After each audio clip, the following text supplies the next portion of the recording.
আসসালামু আলাইকুম রহমতুল্লাহ। সবাইকে আমন্ত্রণ জানাচ্ছি আমার আজকের ভিডিওতে। আজকে একটি সতর্কতামূলক ভিডিও পোস্ট করতে যাচ্ছি।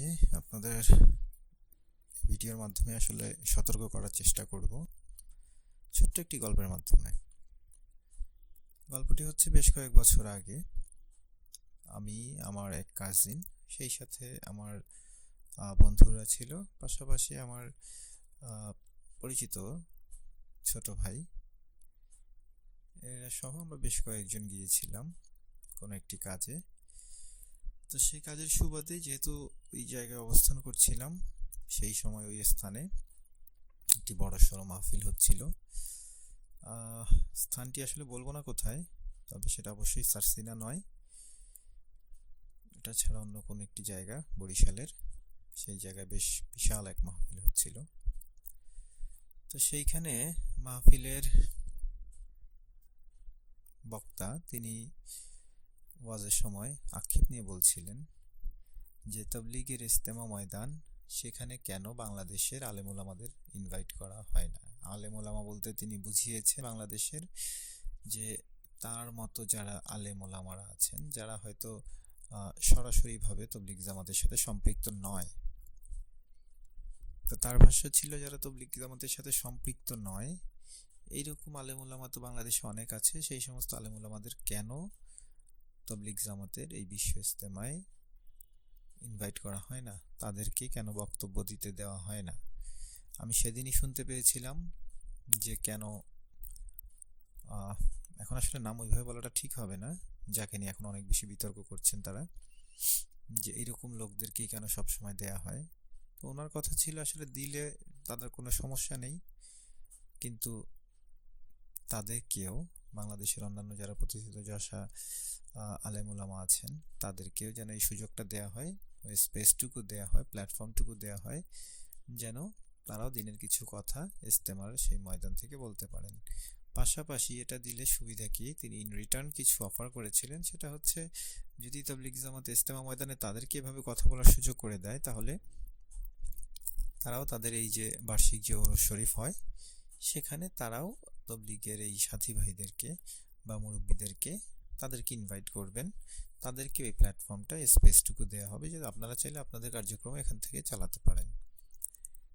তো সমস্যা যেটা, সেটা হচ্ছে তারা বুঝতে পারেনি আসলে কি, এরা তো সবসময় স্বার্থের ধান্দায় থাকে। হ্যাঁ, কোথায় স্বার্থ উদ্ধার হবে, কিভাবে উদ্ধার হবে, ডেস্টিনির মতো মাথা বেছে টাকা এদের, যে যে কটা মাথা বিক্রি করতে পারবেন তিনি তত বড় লোক।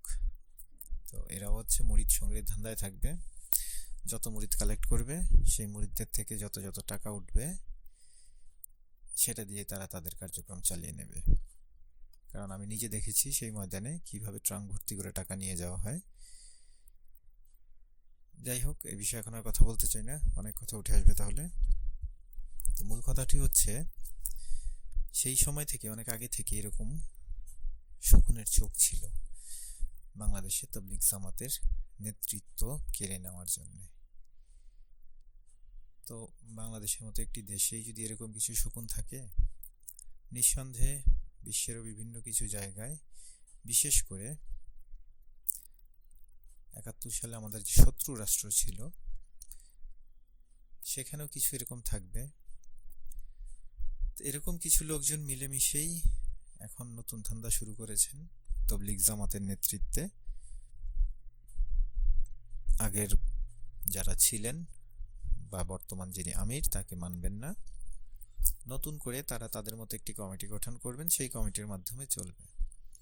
এখন এদেরকে কেন বললাম, আমি যাদের বিরুদ্ধে বলছি এরা কিন্তু সকলেই আলেম, কিন্তু তারপরে এদের বিরুদ্ধে বলতে হচ্ছে। এবং আমি তাদেরকে শুধু তাদের বিরুদ্ধে এভাবেই বলবো না, আমি হয়তো আরো খারাপভাবেই তাদেরকে বাটপাড়া হিসেবে উল্লেখ করব। কারণ মুসলমানদের মধ্যে যারা বিভেদ সৃষ্টি করেন বা বিভেদকে জিয়ে রেখে ফায়দা লোটার চেষ্টা করেন, এদেরকে বাটপার বলা ছাড়া আর কিচ্ছু বলার নেই।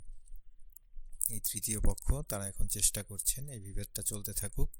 আসলে বিভেদটা তারাই সৃষ্টি করেছেন যে কোনোভাবেই হোক, উস্কানি দিয়ে দিয়ে, এবং তারা এখন এখান থেকে ফায়দা লোটার চেষ্টা করছেন এবং চাইছেন অ্যাটলিস্ট বাংলাদেশে তাবলিগ জামাতের কর্তৃত্ব নেতৃত্ব তাদের হাতে তুলে নিতে। এবং আমি সন্দিহান, হয়তোবা খুব দ্রুততর সময়ের মধ্যে আমরা দেখতে পাবো ইজতেমা ময়দানের